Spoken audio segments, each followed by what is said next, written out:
What was Zimbabwe like before Mugabe took power? What was Zimbabwe like before Robert Mugabe took power?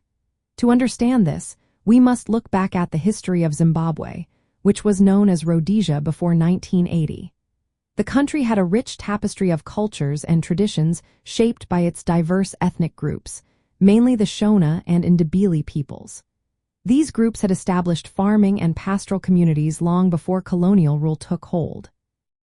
In the late 19th century, colonial powers imposed a system of racial segregation that drastically altered the social fabric of the nation.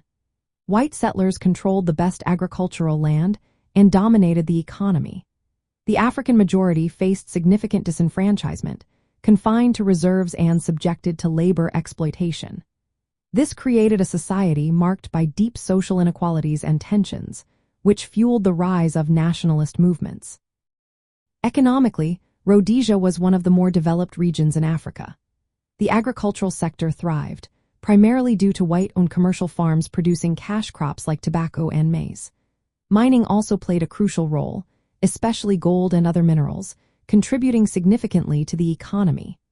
However, the benefits of this economic growth were not shared equally. The African majority was largely excluded from land ownership and many economic opportunities.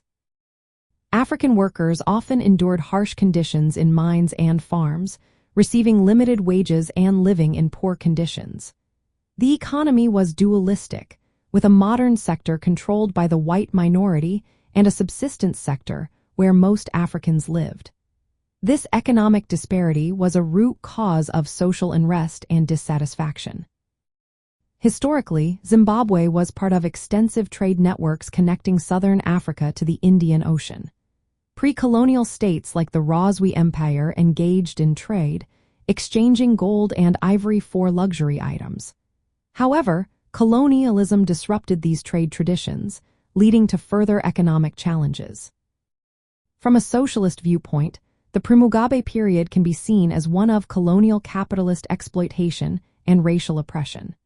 The economy was structured to benefit a minority settler class, while the majority faced systemic inequality.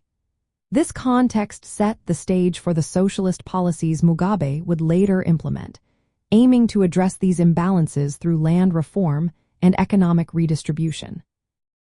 Before Mugabe took power, Zimbabwe was a land rich in culture and history but constrained by colonial domination and racial inequality. The legacy of colonialism left a developed yet unequal economy and a politically disenfranchised African majority, shaping the future of the nation under Mugabe's leadership.